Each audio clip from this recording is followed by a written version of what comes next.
Good day, greetings, and ashe.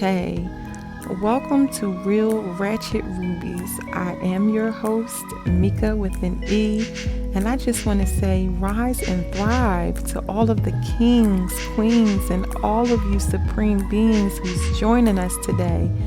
We know that there is power in knowledge, and wisdom is transformative, especially when it's put into action. And we value your time. So we're most grateful that you're joining us, and we hope and pray that while you're here, it is time well spent, family.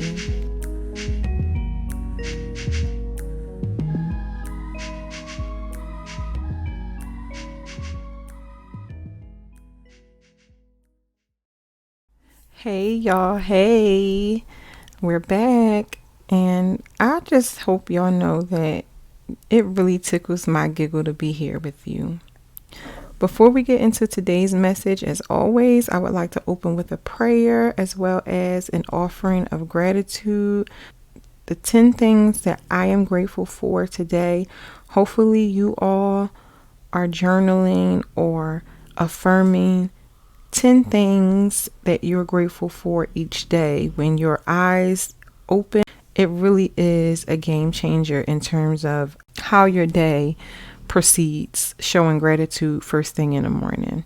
I don't know about you all, but I am so deeply planted and rooted in honoring the divine spirit, the divine creator, which I know is alive in me, that I have to put a handle on the divine spirit, the divine creator, the warrior spirit. So let's just get into this prayer. Dear warrior spirit who holds dominion over all matters and matter, number one source of supply of everything needed in this life and the next, I call on you to suspend all noise, movement, and all forms of distractions that may cloud the ears of my heart and soul, so I'm able to listen, I'm able to hear, and I'm able to interpret the insights that are meant for me to internalize. I ask that you provide me the language and the means to bring forth the messages you have chosen for me to deliver. I am a courier of divine truth with a commitment to the precision and punctuality of service when expressing your account of what is and of what is to be. Ashe. Let's hop right over here to these 10 things that I am grateful for today. Number one, I'm grateful for the gift of forgiveness and the freedom it affords you. I would like to share a quote that I read from Mark Twain, and it says, "Forgiveness is the fragrance that the lily sheds on the heel that has crushed it." I want to say that one more time for people who have a hard time comprehending, or the people in the back that did not hear me. Forgiveness is the scent that the lily sheds on the heel that crushed it. So even though a flower is getting crushed underfoot, forgiveness is the fragrance that it sheds. Do what you want with that. That's profound to me. Number two, I am grateful that my eyes opened today, that I was able to take a breath. I'm grateful that I'm here for you. I am alive. Number three, I am grateful to be able to be a blessing in someone's life today. Hopefully, it is yours. Thank you, Divine Establisher, for choosing me to be a blessing in someone's life today. Number four, I am grateful for truth, for the divine truth. The truth shall set you free. I don't know about you all, but for me, being exposed to divine truth, it just hits different. Number five, I am grateful to know that life is messy. And I love the fact that in knowing that you're able to accept it, and then you have an ability to navigate through the messiness of the world and search for balance and clarity within that messiness. We are here to master lessons, not to learn lessons. We're here to master lessons. Number six, I'm grateful for all of my experiences and the power of wisdom, which are results of life's experiences. You can read a bunch of books, and acquire knowledge that way, but true wisdom comes through life lived experiences. Number 7, I am grateful for all the people who love me and who have my best interest in their hearts at all times. Thank you. Number 8, I am grateful for the power of prayer. Come on, we're moving mountains with prayer. I believe that everything that I pray has already been granted. The answer has already been provided for me. I pray with a level of faith that is unshakable, is unmovable. Number 9, I am grateful for the unyielding understanding that I, in partnership with the divine creator, the spirit of the divine creator that is alive in me, I am the creator of my reality. And if you believe that some external force outside of yourself is creating your reality, keep it to yourself or go tell your podiatrist. I really don't want to hear it. And finally, I am most grateful to be guided and protected again by that spirit that is alive in me, y'all. I don't search for a God outside myself because I know that it is in me. I am divinely guided and protected by a spirit that is already alive in me, and I am so thankful. So today I want to talk about the 5 elements in which I used on my journey to healing. We're going to jump right into them. The 5 elements on the path of healing. Number 1 is accepting where you are. There comes a time in our lives, our adult lives, where we may begin to feel that we're missing something or that there's a void of some kind. Or maybe we feel that we're carrying the weight of the world on our shoulders and we don't know how to mitigate that. Sometimes these heavy emotions are a result of the traumatic events of our past or childhood traumas. And then anxiety, depression, or overwhelming feelings of not desiring to wake up another day become the norm, opposed to being grateful for every new day and finding joy and enthusiasm in every experience. Understanding that everyone, no matter your ethnic background, no matter your economic class or status, no matter your gender, nothing bars us from the currents of life's ups and downs. So as long as you keep that at the forefront of your mind, that life is happening to everyone, no one is excluded from experiencing the roller coaster ride of life. That will help you navigate the tides of life. If you are a person that's comparing your life to someone else's life, stop it. Everyone goes through things. So accept where you are so that you're in a position to process where you are and to hopefully come out of it if you're in a place that you need to be propelled out of. Number 2 is acknowledging and identifying wounds. This is a big one. For every 4 adults who can attest that their childhood was free of any dramas or trauma, there are 6 adults who will testify to the contrary of their upbringing. Childhood wounds and the residuals of those wounds show up in many different forms. It could be emotional scarring, physical scarring. Those things are sometimes a self-worth destroyer. If those wounds are left unattended to, you could find yourself in toxic relationships. You can find yourself residing in a victim mentality, blaming the world for your circumstances, opposed to identifying your trauma and working through it. There's undeniable value and power in acknowledging and identifying your emotional wounds. Because if you are not willing to admit, even to yourself, that parts of you have been shattered, broken, or torn apart, then you may find that you've adopted a victim mentality. You may be engaging in toxic relationships. You might be perpetually forming trauma bonds with other individuals who are also operating on the lower levels of consciousness. Or you might find it that you're just absolutely angry with the world, but you have zero knowledge of why you're angry or where that anger is anchored. I can speak to that from personal experience with not having my father in my life for most of my life. I would go to stretch and say all of my life. My father was not there. And when he passed away, when I was a full grown adult, I was actually pissed off because I was robbed of the opportunity to feel human, to grieve for a person who was half of the reason why I was put on this earth. And now that I am in my early 40s, I can admit that the first half of my life, I was consumed with feelings of bitterness, anger, and an unimaginable amount of resentment. Because he decided not to be a responsible person and be in my life and help my mother take care of me. And then there was another portion of my life where I was angry with him because how dare you not help and then go on to die. And I'm not able to grieve. I'm not able to feel how normal people feel if and when they lose a parent.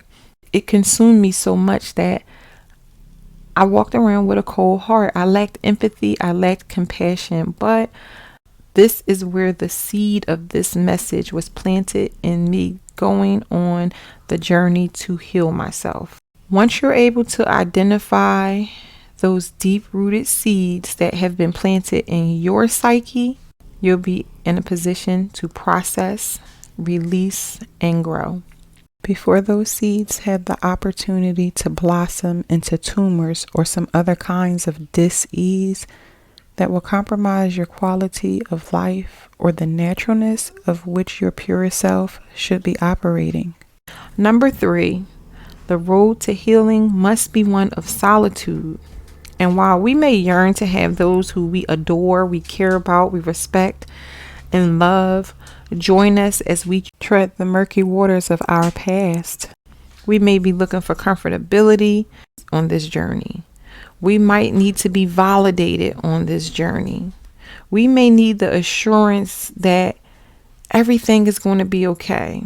But you have to be mindful of inviting others to join you because it very well may be counterproductive.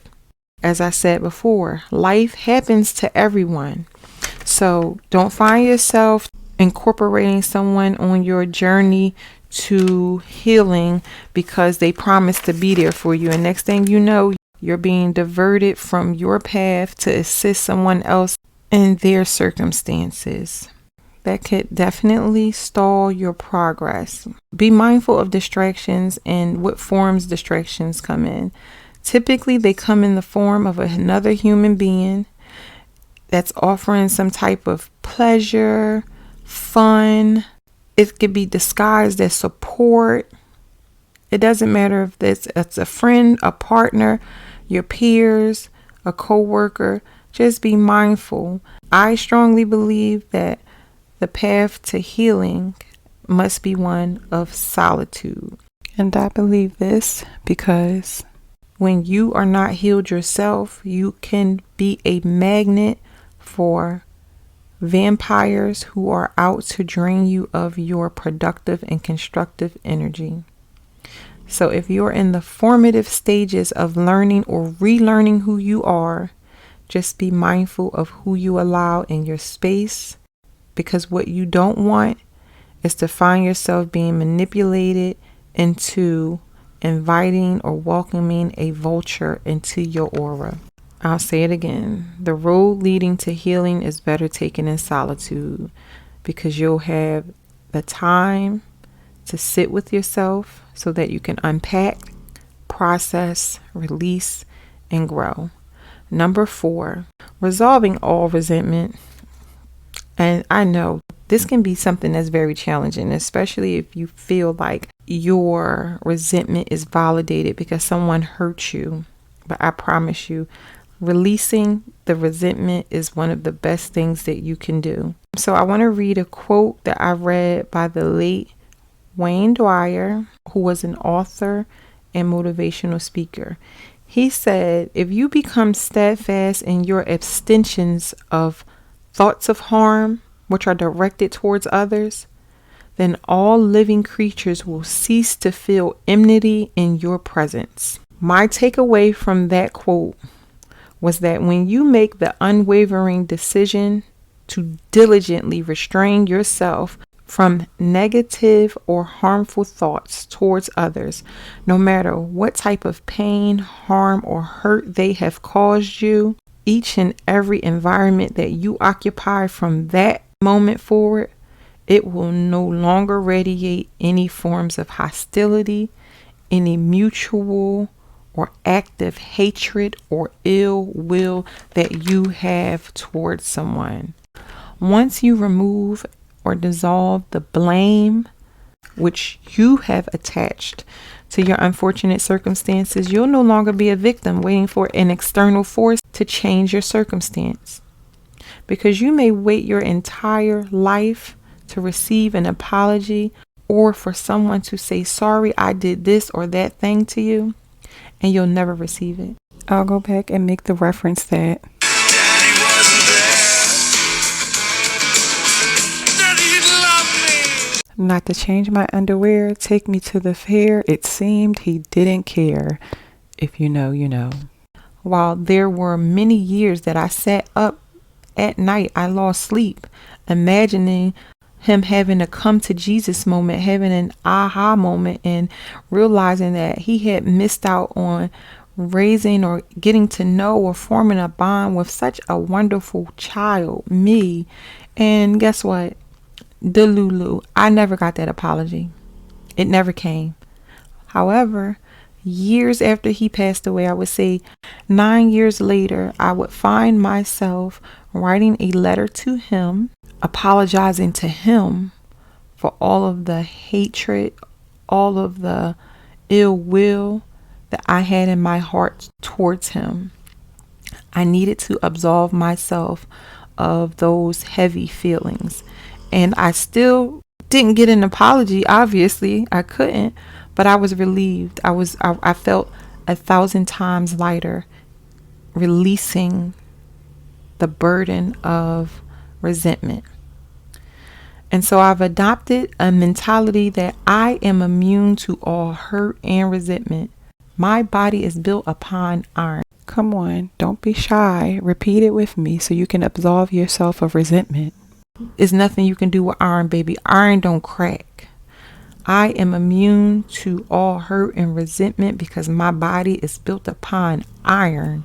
If you find a sense of gratitude for all of your experiences, whether they be positive or negative, then it's a lot easier for you to release any and all resentment that you've ever held on to.